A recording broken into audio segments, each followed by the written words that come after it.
This program contains content that may not be suitable for viewers under the age of 18. Viewer discretion is advised.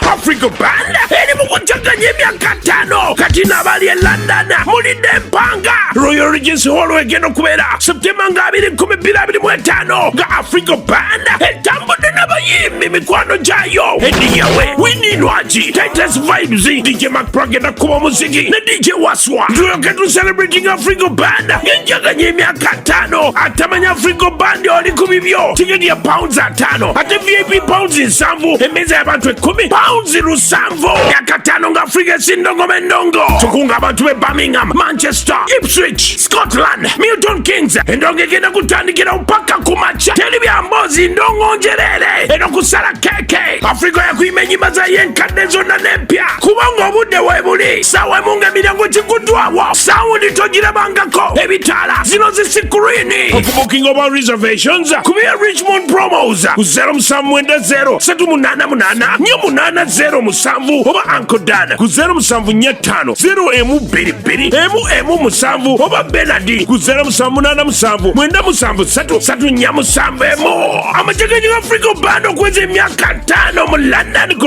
Royal Regency Hall nga 2 September 2025 gategekeddwa Richmond Promos ne Uncle Dan. Africa bannaffe tubaniriza nnyo ku Ryan Restaurant y'Omufirika esoose mu Bwanzu nga tufumba emmere yaffe ey'Ekifirika ey'Abannayuganda emmere yaffe ennansi era tubaaniriza nnyo era nga tusaba tubalambuzeeko ku restaurant yaffe bwefaanana mulabe ne ku bye tufumba. Eno y'emmere yaffe endiirwa tulinawo ettooke ebbobeze obulungi tulinawo akawunga tulinawo amakuroni tulinawo omuceere ogwa boilo omweru tubaawo ne piraawo ow'ennyama tulinawo akamonda akasiike tulinawo ku jjuuni erya bwayise tulinawo ku lumonde omuganda tubaawo ne ku nkoko ekyennyanja mu binyeebwa tubeera nakyo ennyama eyaffe entokose eya boilo n'ekyennyanja kyaffe ekya boilo era nga byonna si bisiike byonna bya boilo. Wanji omanyiko ku mbaga yange mbaga kyo bagomane mutebye mbaga wabijjewa nina omusajja wange njagala nnyo atalina ne ssente. musajja kyoyo maama Jjajja musajja ampita mukyala ate ne jjajja mukazi ampita mukyala mujja taninaako buzibu. wabula weesonyiwe daddi wange togenda fumbirwa daddi wange Ate gwe tewafumbirwa wange. Allah mpadde ka interview kalungi mama Black Man wenna olinga byakulya naye mukwano badde nyinamu obuzibuzibu ate nyina wenjagala okulaga wano speed naye bwe nagenda n'emmotoka nga nekoze delivery ekisajja kino tekigenda kumpa okyekola delivery kanekola delivery naye ndakukola nti olinayo wa boda wa wano mukyanja wano ate ffe tukyabikola ebyo maye mujja ne musula eri essonde ne mulowooza nti simanyi n'okuba nowa boda wange kubanga obutuufu ngenda kuleka wano emmotoka naye kati waalifunye omuntu gwokubira najja nanona speed affe wano tukozesa ride now app ogimanyi ride now ofunirako genda wano genda ku Apple Store teekamu ride now ogirabye yiiyo ebintu byabwe dakiika 2 nga bangi nga bakufunye dda kati omusajja mugenda munyamunyamu luseke nyamnyam sawa yakwekola delivery omwana ow'obuwala nga this is nice kwetwala dakiika nga 2 kati owa bodawo wuuno maama nga ayanguye azze mangu anti eyo gye bayita ride now owaayo omukyalo ono nedda mukwano otuula mabega mwamanyira okugira boti muwere element yino element oyambale saagala okube mutwe wansi omutwe gwe gutambuza food for the soul ansooke ngitwale ku delivery kwano tugende bosi omutuusa bulungi eyo ngambako ng'otuuse ekyo kye bayita ride now let's ride luzungu kale kasuku tugikole sawa namba luzungu luzungu tugenda muza kujjira kutoka ntoko ndi mbuzi sizalisa mukazi kati ndi muto gwasasula ewange abakyala abo boolaba babbi abakyala weereza omuliro ngaine embuto katonda ayokya embuto genda wegiwaminge abaweereza buno bukeeke obutini singa baaba omutwale bamusonseka mu kamwa bwonna n'abufulumiza mu nnyindo kibwa alina guno omuggo gwa musa wayitista bibiya mu detergent waliwo wanagambye ebola y'akasajja kasendi kalimba bannange esendi bannange.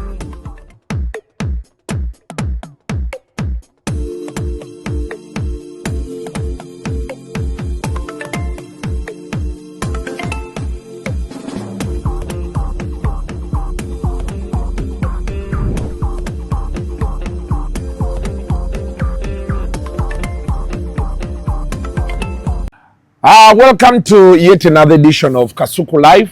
I don't know if I should say good morning or good morning, good evening, good afternoon. It's mixed reactions, but yes, here we are, weekend wrap up. Hey, ngabulijo akaka nade omanyi weekend wrap up ene bito bisinga mbijja ku internet. Nade mpita ayita nenka gwako. Kagambye mujjajja wako akayita mukyala mama ako bamugaye va ku taata wange ko nako washirange tova ku taata wange. But anyway, that's how we roll. Baba Monday ndo yo agenda tusokoolamu omuntu naye nga olunaku olwaleero CAF etegese CHAN era olunaku olwaleero Uganda lwezanya ne Algeria. Uganda eggulawo ne Algeria oba kasooke ndabe wano omanyi nafunye invitation ya CAF naye eriko amateeka okukolera CAF ofa okukolera CAF you have to be here 3 hours before then you film then Uganda yinezanya Algeria kati bangambye natuukawo 11 omupiira ogw'essaawa 2 simanyi oba contract nagisobola nyinza omaliriza nga mbibaddiza kubanga CHAN yatandika ku Saturday yaggulawo egondi Tanzania era omupiira gwayo Tanzania neegugoba eggulo baabadde Kenya era Kenya neegoba kati tujja Uganda tuzanya Algeria alandaye bagamba ebizibu bisanga abatabyagala sina nagaseka. But anyway, tulinda tulabe. We are right behind the boys. Kansubire alaniokero bamuyise kubagendo zanya ebisigadde we shall see, but we are happy. CHAN is here. CHAN in the tournament eringa Africa Cup naye abazanyi ba homegrown abazanyira mu Africa kati then Africa Cup of Nations ekunganya abava wabweru n'abazanya mu Africa bonna bakoleki babeere nga bajja. So be sure to tune in. I'm sure UBC has the game. Ndabye Spark TV nayo gyeri noze covering ebigenda maaso ku DSTV kwebiri nene ku Fufa TV bino kubanga kwebiri. Yes, so yeye embeera nga bwetambula olunaku olwaleero. Tutandikirewa, should we begin with the action? We dive into the action, Mr. Mutyabs. Yes. Keko yavayo n'ateekayo ka video ke ng'ayina enfaanana gy'afaananamu. Yakomyewo abaana bamuvuma, yakomyewo n'agamba ekisooka mmwe abamwogerera you speak vernacular.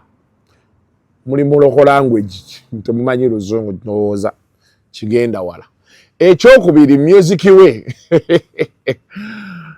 temumuwuliriza Temumuwuliriza mumwesibyeko ekyokulanda agamba alye emmere akuba essala ebintu byensi eno bannange. This is how we do it. This is how we do it. Alina akayimba ke yakuba ne Good Life ne kagenda paka ku channel one kawangula na award. Ekyali awo nga bagenda ku stage story ndigibawa. Ati be yagira wanaava wano n'abombako agende Canada n'amala n'akoma okekaina oluyimba ne Moses Matovu. Alina oluyimba ne Moses Matovu yalukola I think last year but one. Moses Matovu wa Frigo alina oluyimba ne Keko. Naye just byebyo kati ebintu bye nali ngamba Genial. Hip hop kati abali mu hip hop boogera ebigambo bingi ku ground kirala. Kati hip hop alina okuva ku wano nadda ku ground. Abaana abo balina otandika okulaba nti baddayo music waabwe yafune airplay ku mainstream media of course ne zino platform social media platforms ez'amaanyi ng'ogyeko bino ebya streaming n'ebisigadde. Omanyi waliwo gye bayita popularity, the popular vote. Yeyigire eno gye tuleekaanira eno gy'olaba radio TV biki ebyo. Then they begin making actual money. So, but that is Keko for you. But I liked her response. Bamanyiira abana Uganda. Ng'ogeze nnyo. Amatama nga kakoze ki mumanyi essanyu eriri mu mmere. Essala. Abantu bamanyi essala. Essala kyagenda wala ddala. Omuntu ali emmere n'omulanga ali ku mmere ng'emuwoomera. Ate waliwo eno emmere yazze emmere y'emikolo emmere y'olumbe. Tugenda ne tubeera eno e Kampala ne tuwoza omwana akuleetera omayenzo ezo zibeera ki tray ne bagireeta nga bataddeko ettooke. Omanyi ettooke eryo nga liringa eribiriddemu beeriti. Ogamba abantu nga baliira ddala emmere. Ekintu mmere kyagenda wala. Era abo boolaba nze ndaba abantu abo I'm on diet. Nagezaako diet yali enzise. Era kati kye nakola nasigaza nnoonya ssente. Ngenda bannuunemu amasavu nga bebe.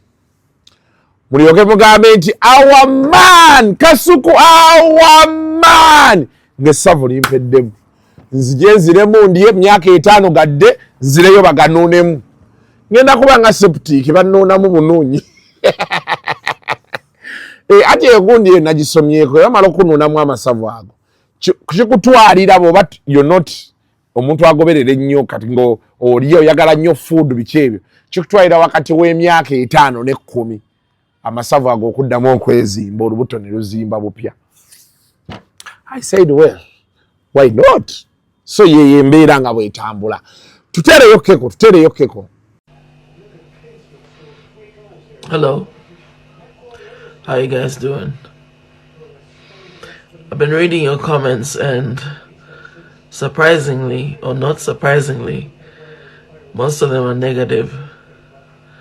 Especially coming from people who speak in vernacular. Like, bro, you don't even listen to my music. You don't understand my music. You just come here to vent and put all your frustrations and negativity on me. I'm sorry, I look good. I eat good. Yeah, I get fat. There's nothing wrong with it. Okay. Deal with it. To all the Kekonian out there, peace, I love you. Bye. So yo Keko naye abana Uganda enawe nzeera byonna mbinenya ku President Museveni. Abantu abamu waliwo abantu abamu nga tolina kwogera ku muntu kati owuliriza music woli tomumanyi music kati ne ku TikTok oli muwala wa myaka 22 challenge z'okola za nnyimba za Matiya Luyima sima ya Sebata bonnange byenkugamba okwewalanga byolimu ennyimba ez'oluzungu ku myaka 21 okolera nnyimba challenge ku nnyimba za Sebbaale Kazibwe Kapo simaya ono yani mukabya ne bomala okukola ezo challenge zo ate n'osanga navio olwokuba waliwo ekiri mu mawulire ekyamutuuseeko n'omuteesa kati sinawo linda ngenda kuwa amawulire ga kapo abeera Kasuku live ngenda kuwa ennyimba za Walukagga ngenda kuwa amawulire ga Walukagga nti yeesimbyewo kaadi tebagimuwadde oba bagimuwadde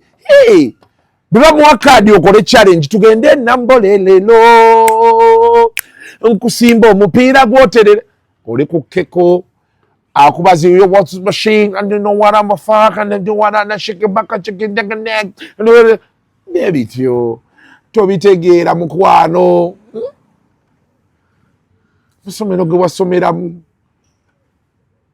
somero liri ku Ntebe Road naye liringa eriri mu kyalo waliwo osomerawo kande kamasomero sigenda nga nenyi kali nadde yo wa Ntebe Road kaleko waliwo abasomera mu masomero lya secondary liri nakawuka eyo mu nfuufu ova ku main ate n'oyingira munda ogendayo obugenzi ku viddi n'emmotoka mubanga abava mu ttanuulu naye ateesa ku keko ng'ageze nnyo kitegeeza alina emmere ali alina emirembe mu Africa ffe tulowooza abagejja baba na mirembe so byebyo nno bannange mbeera bwekyo beyimiridde but bemba nkukonyeemu okireka nalabye era kakiripu awo Captain Francis Babu yagambye nti ye yafiirwa omwana takyalina kati kyatya takyatiisibwatiisibwa n'agamba nti bannaye ebintu ebigenda mu maaso mu gavumenti bibeeko newe bikoma better late than never. Captain Francis Babu yali connected mutabani we yali best friend wa first son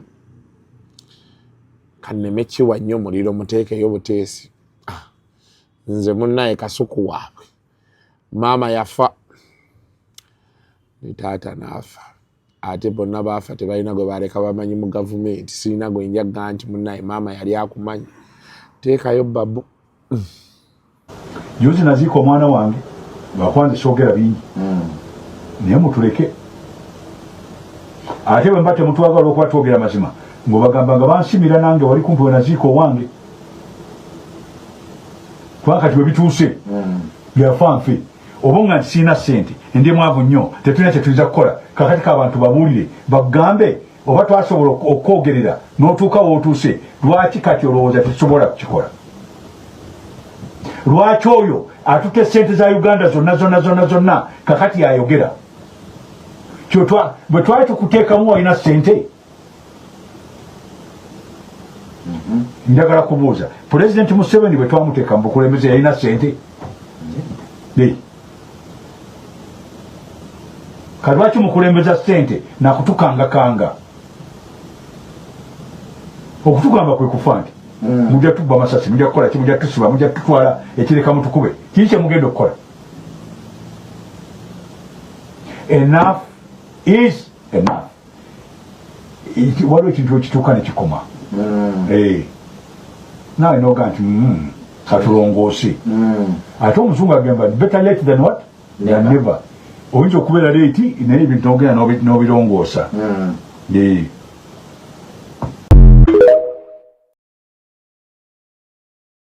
Yes, so that is Captain Francis Babu.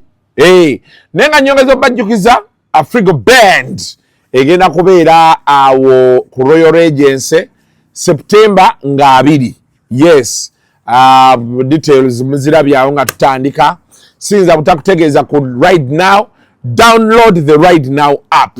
Yes, ekubeemu neggulo nakyalo twadde naye twayawukanyisa nga 7 ne mugamba nti kati kusinziira ku mbeera ne bye tunywedde emmotoka eno tejja kudda gy'osula egenda kudda kyanja naye ky'oba okola gyayo ride now ate ne mugamba kati kikuwa ekyokuyiga nazzeemu olaba papa downloading the ride now app mangu awo effective this month nga tugenda kuba tukola wangula ne ride now era wiiki eno ngenda laba oba ku morning show oba ku TikTok yange ngenda kuba mbabuulira awo nja kubanga ba ssente kati ssente ngenda kubanga baza downloads ego omanyi nti app ogidownload mu Uganda abali ebweru wa Uganda kireke mu Uganda ego kasitoma nti app wagidownloadinze you just let me know and yeah I'll be doing a raffle draw ng'oteekawo ennamba yaawe y'essimu nga tulaba engeri emitwalo 2 nga gakkwata buli wiiki nja kubanga bayo emitwalo 2 so I can do it either on Wednesday or Friday emitwalo 2 gabeere nga gakutte yeah when you download the Right Now app naye nga tulina ne Delta Cash www.deltacash.ug abo bawola ssente wakati wa milioni 3 2.2 ne milioni 5 bagamba bagala catalog book national ID ne bank statement yo betuba bank statement esobola okubeerera ya mobile money osobola retrieving waliwo abantu aba transacting na ku mobile money so ng'ogenda na mmotoka yo wali nga bagivaluinga vis-a-vis sente z'oyagala 12 hours sente ziba zikutuuseeko ng'ogenda osasula ebintu ebiremedde ku customs ng'ogenda ekyana ekyo kibembe kijja ne kigamba nti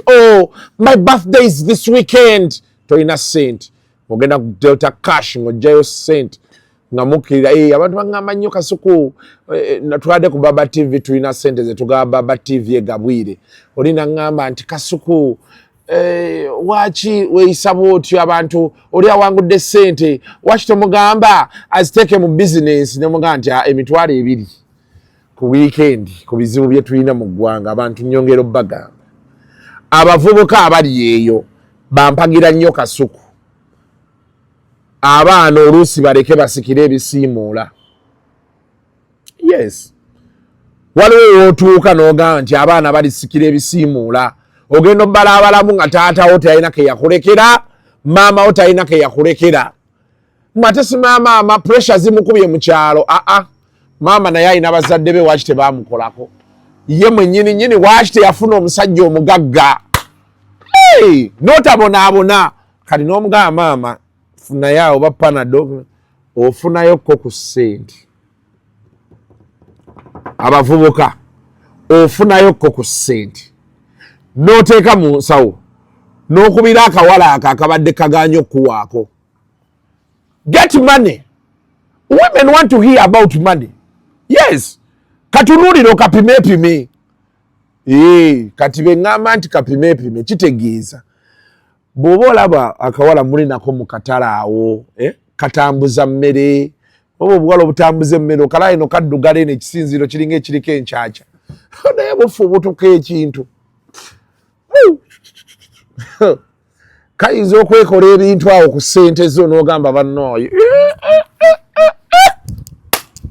so this what I'm saying katunuulire okabaleebale bwano bw'oba onyumya nako muli mu katale awo bw'oli ku bbuca oba osindika kigaali ko katambuza mmere kyayi okeyogerezeeko kagambe naye ggwe singa omusajja akatinga nze weekanyugamu tumaife eno osooka nosanga omuwala n'omugaa nti hello do you love fat men could you like a man like me no Kasuku that your size is okay you I eat you entry point kati awo n'olyoka omubuuza naye olowooza oyinza mmalawo sente mmeka on a good day kati for example singa ngenda naawe out kifo kye wandyagadde Kasuku nze nandyagadde genda ku nonivi okay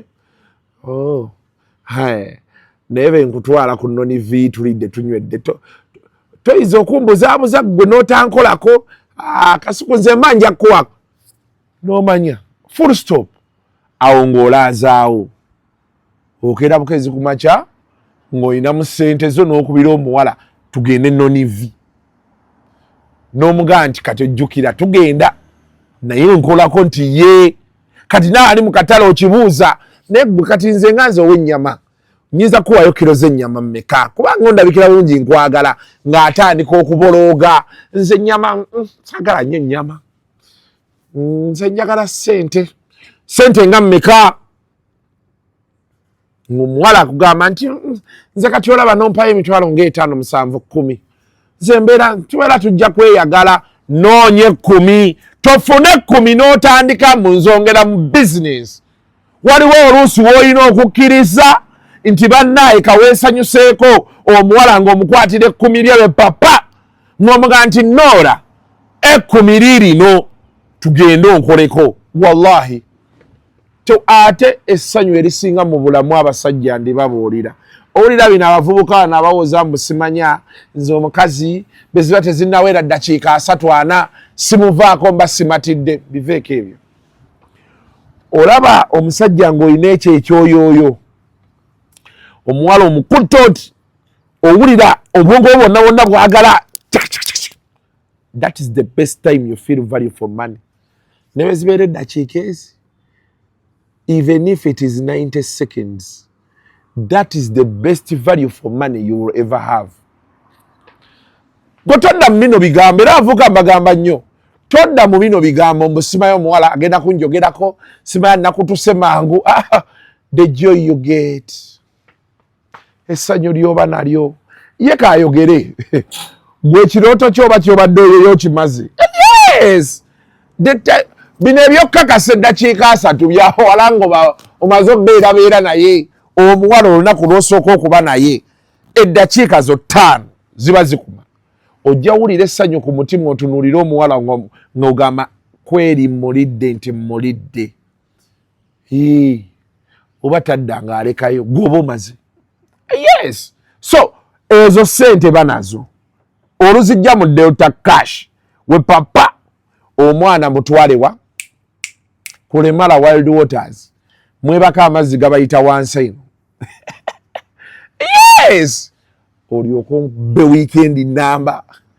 Essanyu lyonooba nalyo nga muvaayo. Lwakuba abawala batandise omuze. Waliwo kyali wange omu yatwala omuwala. Ng'omuwala ali mu nsonga. Mbu kale baagenda mbu kati ate ensonga zajja batuuse. Okitegedde? Bwe bagenda gye bagenda eyo ejjinja. Bwe batuuka eyo banyumirwa batudde. Omusajja si ye muntu wa disco bino biki bafunye cottage bataddewo awo obuntu bwabwe speaker bali abanywaye muwala amutaddemu hype. Omwana nagamba mpulira kizze. Omusajja yamugamba nga tekinnayitirira. Let's first have it. N'atugaa nti my brother ebirala byonna byatuukawo but I was already there. Yes, men are tough, men are tough. I know you're watching it like ew, but the man got value for money.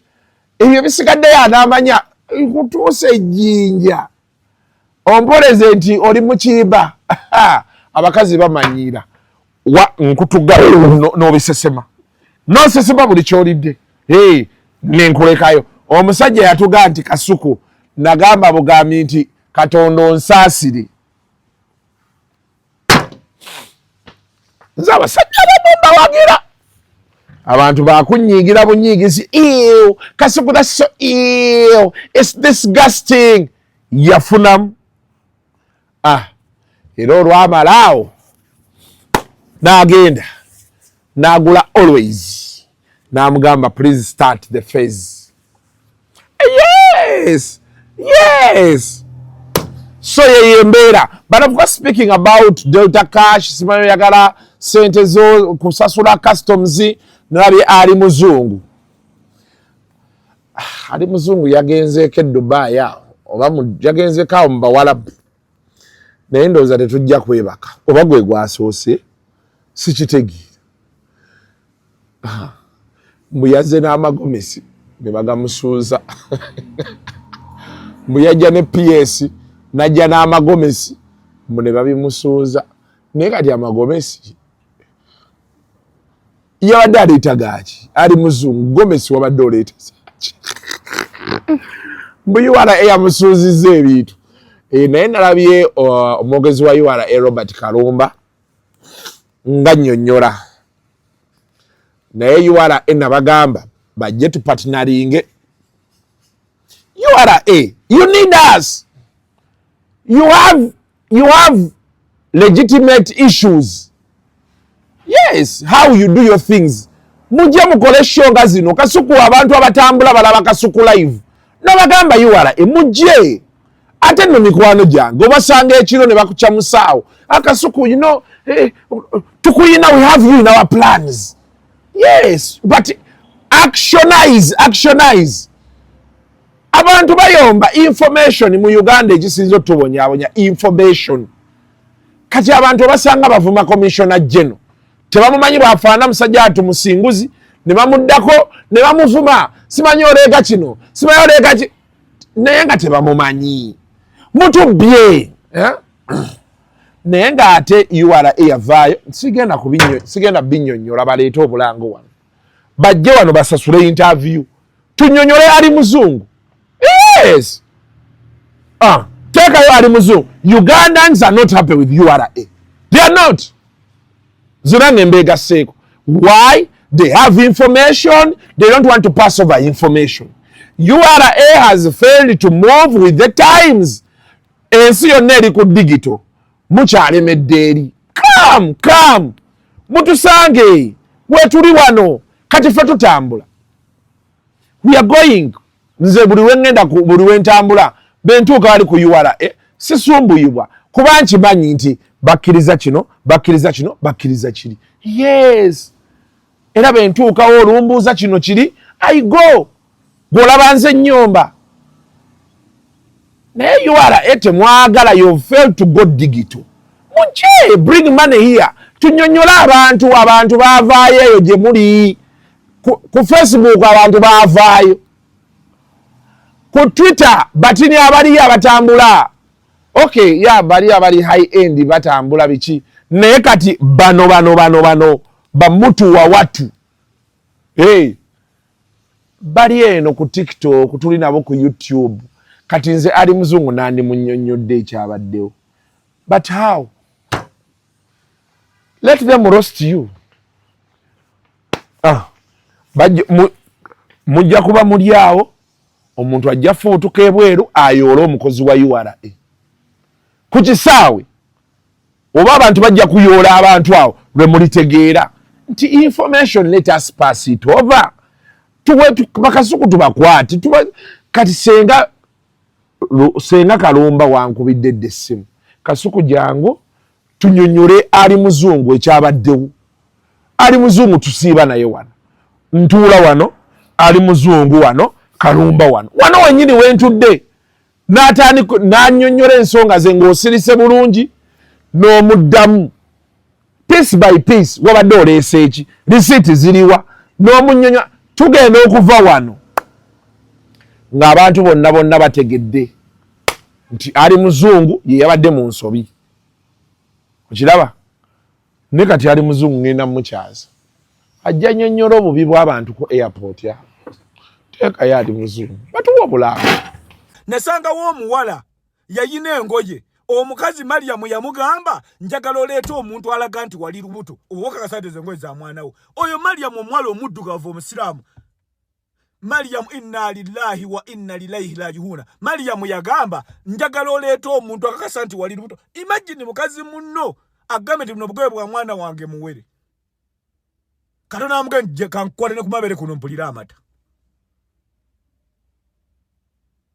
Mariamu wakyogera wallahi okutte swala zange n'ebisiibo ngankula n'amatu gange bwe mwebadala bw'otambula bw'oddeeri n'okeberako kwona omu yakebera ate mukebera akebeza amaaso bw'omulabikira obubi owedde bw'aba teyakwagaliddewo owedde bw'omunyirakawo wakabi owedde bw'aba teyagala nno omuntu mwerera oba owedde ndoza n'oba tewagira kyawagira oli oba owedde bazitwala engoye zange nze nakomawo n'akasawo mu ngalo bwendi nga kalimu kyaja power bank ne bwe nali nfuluma oyo gayo yajja n'aŋŋamba kankeremu n'akasawo mulimu ki ne mutula bwenti nga nsirise ne ze nagenda nazo bazinzijjako zakusasula ab'oku kisaawe ky'ennyonyi Entebbe mummanyi mwandaba najja awo ssaawa 8 n'ekiru navaawo 10:45 ku Lwokuna najjiramu Emirates mwandaba mummanyi kati mwampa agende mbuuza ebintu byange bivaayo ddi simanyi engoye z'abaana bange jjajja nge namugulira olugoye ng'alina omukolo muterewo amaduuka ge mwagala tugulemu ebintu tuleme bigula wabweru era muterewo etteeka erigamba nti munnayuganda tulina kufuluma. So yoyo nno ali muzungu. Yes, you people you are sitting in offices, things are moving. Abantu bujjako era kumakya omuntu emirimu gibaggweko simple things. Nina neyo be nali nkolera. By the way, nekino kankigamba abantu babeera eyo ng'oli alwana kulumya Kasuku gw'olumya people bagenda eyo kati embwa bagigobye. Wali eyo oli yagenda najja yansanga nkola ne company ne bamuleese social media manager. Mukati ebyo bakasuku bye bakola tubisobola. Konze kale n'agenda aleeta ba TikTok olukolo olubeeroti eyaleeta return on investment yabuze. Omugaga n'ababuuza kati oli n'abaga nti Kasuku yagenda Kasuku ya ne bamuyita abitebi. Kasuku yavaako atya obusago twakola n'ebbanga eryo lyonna said the man they sacked the idiot. On Friday they sacked the fool. The fool is unemployed. Ate kati nankubira Kasuku munnaye yogerako n'omuga nti nadde nkwata essimu mukubira nenga ninaye omuntu eyantwala kamukubire n'alumpa. Now you people out there Kasuku alina empisa embi but I have the numbers. The people are saying we love Kasuku. Abantu buli lucha beyongera kwagala Kasuku. So ojja teeka entondo mu kufuna abantu ofuna obuzibu. Kasuku will still be here. The man got sacked. Is unemployed. Ze nali sibimanyi ze yangamba bugambi nti bagambye tuwummulemu. Ze ngenda kukiddako. I need to know. A year later story yansanze gye nabadde. Yankubidde nadde ngenda nakubira mugagga we. Ate ono nangamba nedda kiriba ekiti. I said I won't call. Yeah, my friend, I didn't make the call. Why are you fighting a self-employed man? Baba ne fitina. Singa bw'otuuka ku mulimu kola ekikuleese. Do your job, go. Ne muli awo ku mirimu mulondolera ono mulondolera. You people are going to get problems. The world always comes back to you like this. Beba mara ebyo mbate kubira omugaggo njogerereyo. I said when I got the information I said I won't call the man. The fool is unemployed. But what was he saying? Kasuku is arrogant. What? But is he delivering? I was delivering for the man's business. So, but ule mu corporate companies atomanyi Kasuku has the numbers. Ate nkyali nammwe abantu buli lucha beyongera kwagala Kasuku buli lucha. Ate nange buli lucha neeyongera kwongeza kabeeyi. Ojja genda okujja nga luli nali ku 5 nga kati nnyingidde 8 emiliyoni ng'ate mukama wakugambye nti njagala Kasuku oyo olyoka otuyane nga bwe zikala. I'm telling you, you had better come, you people. Tubadde wa zawedde bamuproposing dde Bushoke neba atugamba zawe oba twawulira bubi. Twawulira mbu ayina omusajja eri bituufu si bituufu oba bayawukana. Nedda waliwo oli musajja waffe oli mukwano gwa Buule oli yali nansi oba dokita omujjukira ani banne yali mu kyoli yali ani bagoba wumbwa sibe bali betwala mu kooti be batugamba bali betwala mu kooti. Bawulira mbu bali betwala mu kooti bintu byali awo. Kati olina byogerako mpola abantu. Nzo malirizanga. Tomorrow is Tuesday. The juggernaut. Naye yogeza maanyi oba yeesize eki simanyi wabula. Naye katulinde enkya. Asajja aba n'ebintu byabwe. Abaye tambe. Ako zino kati balina kuteekako disclaimer abantu bakutte wansi ne wagga. So Bushoke ya propose nze bangambye ye Sky hotel ka restaurant bakayita 49 nga badde ku Skies bwe nawoli yankubira bankubidde ekiro ng'agenda proposinga naye mu propose yayina erina okubeerawo ndowooza ku birthday Bushoke bakwata mukwate lindako si wano linda bano bakyali b'omugagga be bamugaa si wano. Let us wait for the right time. Kati bwatyo ng'akuba vivi so musajja waffe Bushoke naye bannaye Abannayuganda baswaza. Kale Bushoke yabaliddemu empanga Omutanzania namanyi nti oyo mukazi zawedde kati ate agenda Tanzania kufuuka global. Kati agenda Tanzania. Bushoke baalaba alina connection ennungi e Tanzania nga paparazi baayo bamutegedde ne baspulashinga mukazi agenda kubeera big ne Tanzania. Mbaga egenda kunyooka ate munnaye nga baproposinga. Tumusanyukirako nnyo Bushoke yamezza abantu awo yagenda obba ku mugaati. I know most people say naye omuntu ng'osula mu buliri omuntu asula mu buliri bwe bumu n'omusajja oba n'omukazi naawe amuliire eno ku bbali you can never have better leverage. Never. Naddala nga baliyo good terms enayendayo bwenzi you can never. That is of course minus biri bye mbadde njogera kati nzera mu reality. Nina abawala benda bange oli agamba mbuno kati nze omusajja nze muyina ennaku zino abeera n'omubuuza nti asulawo nti nedda akakkana oba tomuyina asula naye mu buliri yamuyina. Game mazima is the honest truth.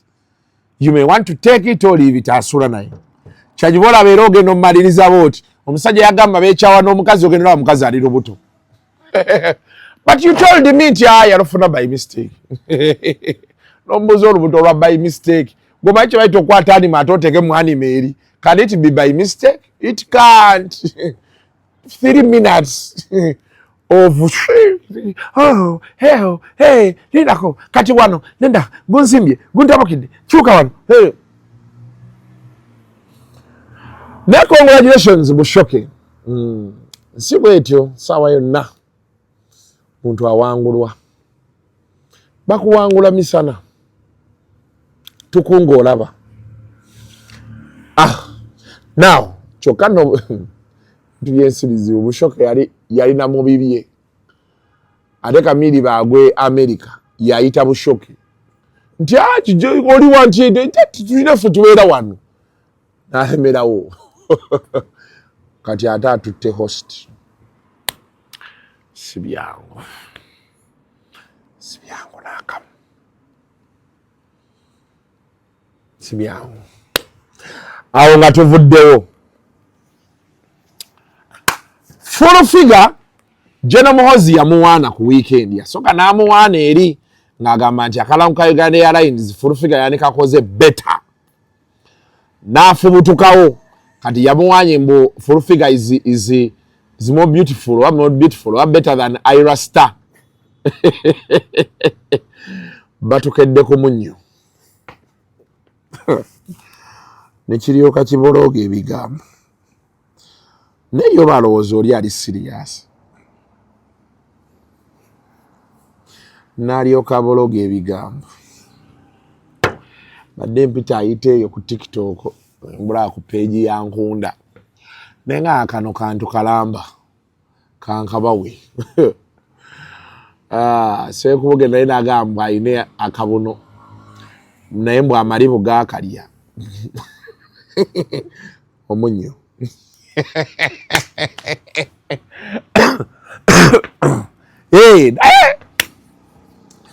Bamupisaawo n'alyoka abologa ebigambo. You don't understand me. Temuntegeera. Nenga Mama Flower. How are you? yoyo ndo mama Flower. Naina kuzino Gen Muhoozi era yagambye nozo kalabyawo yagambye nti amuyingira tali mfunako wadde 11 kati naavaawo n'alyoka akwata ba promoter bagenze eggulu nga teri abayise musaya ffe Nobert ne bamugyamu esaati ka video kayina Nobert nga bamuggyemu esaati hikatereyawo nga ovary Nobert bamuggyemu esaati kalate waliwo kali weyayogeredde naga masima afane enkojo sibato jengo sala agamba ki takyali jeno wange ali en skin tombuli sali musale bere guru we yagalireyo bajja kukyuka mpola bajja jango from PFF sinna jendaga jango PFF jenga kwadde ku sente nagaja kusala singo sala sente mukopi muzibu sirabanga musajja mukopi nga jeno sali musale mukopi muzibu neza kuwadde ate bulijjo nabuse bubusi teri musajja ate mubinga Gen Sali musale tukusaka tukakanye ku busungu alize nabuse yizo kubyejjusa ojja kubirenga wetonda kugamba kigambo kino Nobert okufira buli kyenini oli kyali wange Nobert sagala kufirwa ebimu ku yenala yidde sidda wa Gen Sali musale sirida mu maaso ge Nobert buli jolo anyongwanya Gen Sali musale na kuwa sente kati omukoye Gen Sali musale ane polinize katika nkunyonyole kubika kizimba nga naye kikuluma nagende wa Gen Sali musale ne mala emyezi 3 90 days nampe milioni 2 ngaloji zibanja milioni 2 ngaloji hotel ebanja milioni 18 nga ne hotel yiye kati yampa achi yakwa milioni 2 ne hotel ze guru yakwa mafuta ata mafuta ge Kampala gantu sera na ulunzi kantambode mu taxi kati yaba yanyamba ki Gen Sali bulijjo wanya Gen Sali musale tombuli jebi ulira hits bandaga maba chala bano leka nsebo mubulire abasajja bano betaaga kulangira bategeere Nobert wajja n'oyogerera Gen Sali ebigambo nga mutwalo atakutuma kwesimbawo n'omwogerera ebigambo nga mutwalo no Full Figure yagambye kansooke mbabule wano luseke lutambule bulungi kyatabakoze ku makya asose babuuza bamuwaki bamubanjaki soko mutuwaawo akage gwotawola atakuyise gwotabanja atanaki yakutuma njagala kubuuza abayita ba promoter sale musale yabatuma ki sale musale mumubanja ati sale musale mwamuwola ki sale musale mumuyita mutya sale musale lwaki mumutisa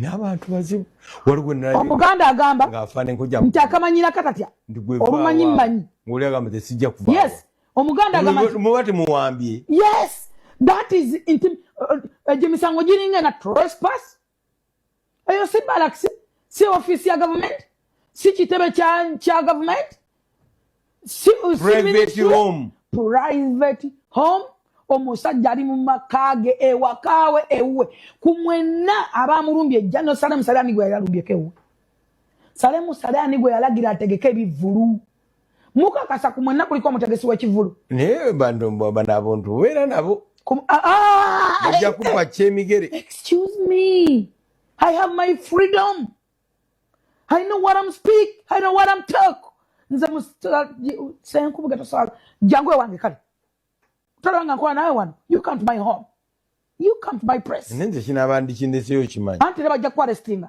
bagenda kumala bagenda wansi bakutte bakwire mukalina tyono tumumaze bagambe yani oyo because office musabini yampa teri wange waka era babakwata gwe jangu come to my home bakwana wana that is a trespass you are intimidating the person Gen Sali musale is a human being muntu nga abantu abala sale musale kumwenani gwe yalagira otegeka ekivulu mukola bubadibadi emakindye kati kankuzeyo nakugamba ebintu bino kusasa yabitandika ne Gen son of elephant please wake up man guru yiyo nalabye nga gwenanyini actually in why can you okiriza abantu like no let me speak let me talk I know what I'm talk please I know what I'm speak give me a break let me talk because gotoja kuchogerako. I know what I'm talking about. Which is okay. You speak your English because I'm not a Muzungu. Watch your Kogera. General Otema, actually, in business is a business. Yes. Why would you solo actually in? That's how I say, but you work on a business here. Or money, how many people are actually in? Or about Yamulanchi? Go to whatever chile seven never no got to be a go back to my name dancing, but for a photo, the match the word about Malaya match in the streets. Over 20 actually in, or for them, Cavuyo, or Musajafi, Navy couldn't be to Tamorojis, water young Temusuza, what a movie they were made. What a Musaba Kuya, Mama to go to America said the Macau are actually in. Not remember being about whatever between Palameka. Kamumeka. And Twali Basat. Never to allow Kamumeka. What I say, Jabana Kaunga. Akasika kako. Obanachi. Mokumanakuri Casa.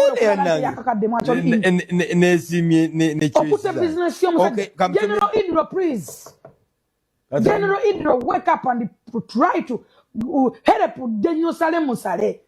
General Salemusala ni Rechimala. Abana be, Muchala wa King Saya Badeyo. Or Rachel. Na mugamba government atawangebu na kuona zao kola watch. Na mugamba tisike na bawo. Na mugamba bamaka. Oyo leta ina right. Weta mudamu yani. Yo yaita promoter. Yasoka kubeera mbo sibanga twala abantu bulaya nabba abantu. Oyo mu company za baba na wana zikabya abantu amani. Byone ebi happening. Avuda awo yesimbyewo yone yafuna akaluwa akamujuka ipande betwakwata wano. Monitor kubia kubaruli nzikiriza afunye omuntu wamwe awala ngafunye 00000 okuwekitiwa yaga nagamba musaleta yampade sene za kwesimba wadde zikuma kaluja kutuma wesimbewo sale ya kutuma kotegeka ebivulu wano mwali mbali mbajeno sale musalembo ategeka enkuuka kali ndowooza omulabi naye Full Figure alina byayogedde ebimu some personal details babeeramu eyo those ones I don't want to go into. Ba promoter bonga bo nze kyenjagala basaba. This one I will tell you. One, mugende bugenzi wa Gen Salemu mugambe tuli baavu tetuyinaamu. These issues them raising as zonna they don't hold water. Zonna tezi holding a water at all. They don't make sense. Omuyimbi wadde okwetegeka. Mugende bakyuse etteeka nga buli muntu alina oba kivulu oba ki I know it am promoter. But all that leverage. Ekitali ekyo. Mukole bivulu byammwe. Nalaye nga muviirayo ddirisa. Ne kabagamba ko kasobola okwetegeka. Yabagambi. Nsobola okwetegeka. Ate nga mutuufu. Abayimbi abasigeko ab'erutalo. Lutalo amaze ebbanga nga yeetegeka. Zino shows agenda akubaako beeno. Until recently Ivan lwagenze. Ne balyoka baddayo ku bapromota ndowooza. Ebivulu kati abantu babitegeera basobola obyetegekera kuba okupromotinga bivulu byokka ate mugamba muteeka muzammwe kati ennaku zino abayimbi bayita mmwe mutuyambeko tegeka ku Serena. So don't hold people at ransom. Bemma raise legitimate issues. Temuyina nsonga mu bye mwogera. Mumuizo kwa mbiraba bakuba mukimanyi nti Gen Sale memuna causing a fracas eventually jabbalaba. It's going to happen. You will meet him. But the country is not supposed to run like that. Bugambi Gen Sale nti nga ba promoter tuli baavu kuza operation wealth creation tuweeyo billion bezi tuteke mu sako twewole tutambuze obulamu. It's my simple request to you guys. Ebisigadde nyai don't sisira bagumba mu bye mukola naye mujja kwetwala naye tuyinamu ekirowoozo kitufuna olw'ebigendererwa okuba tusa ssente n'oziwa abayimbi nga fe tuteekateeka bivulu.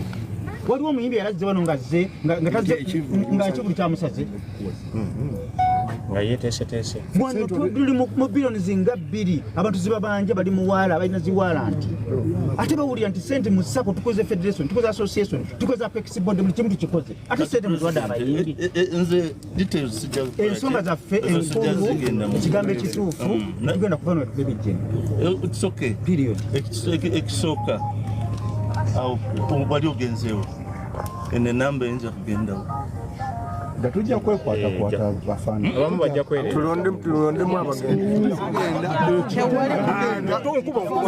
olondemu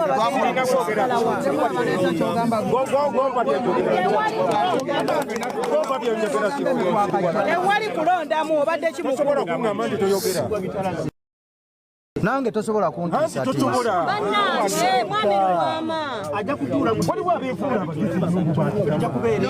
wakateka sente mubamanyi okutafula buli kadde jeno era tuli 5 mwana tasobola kulemerera sirina ayagala ffe watwagala nomanyi nti pulezidenti waffe tuwulira pulezidenti mumubeere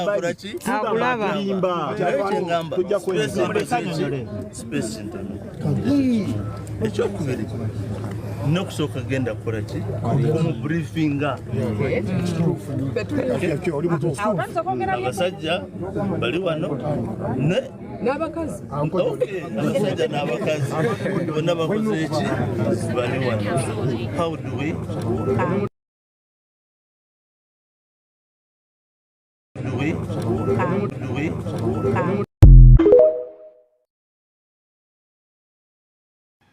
mujja kiwulira naffe tuli eno YouTube ekwata etyo obulago Julai tetwakoze ssente tetumanyi bwe tugenda bbeerawo ekwata obulago bweti n'owulira nga leka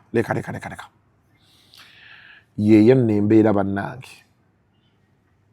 bapromota mwetereezeemu awo abantu bonna tebali bulungi naye you've become a circus.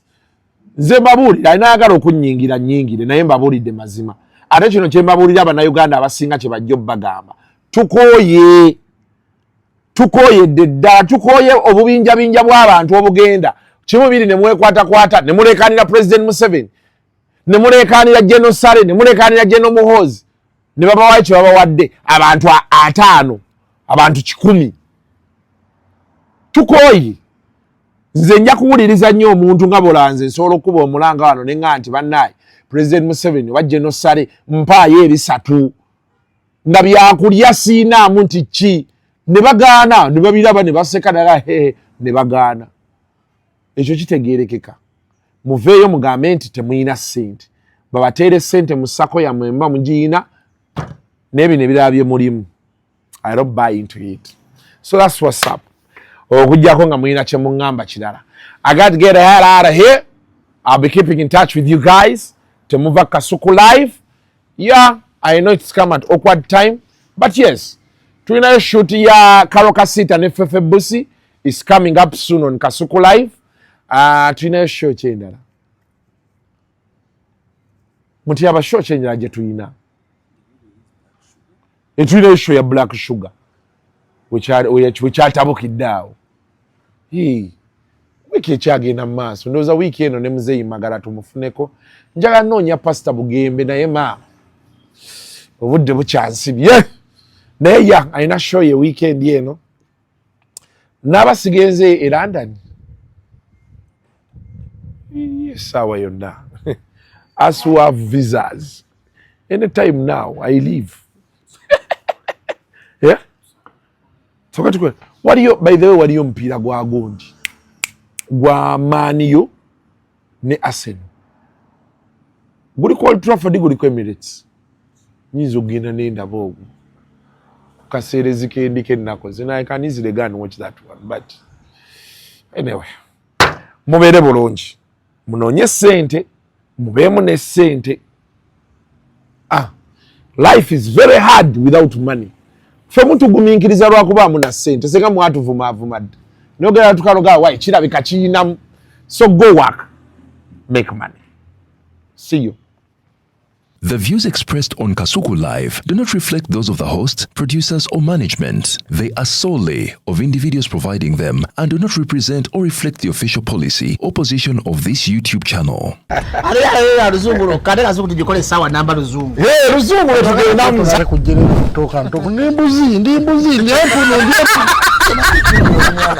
Sizalisa mukazi kati ndi muto gwasa sule ewange abakyala abulora bababbi abakyala wereso omuyomba enyembuto katonda yo kyembuto genda wedi waminge yabaweereza buno bukeeke obutini singa baabo omutwale bamusonseka mu kamwa bwonna n'abufulumiza mu nnyindo kiba alina guno omuggo gwa musa wayitista bibiyamu detergent waliwo wanagali ebola y'akasajja kasendi kalimba bannange esendi bannange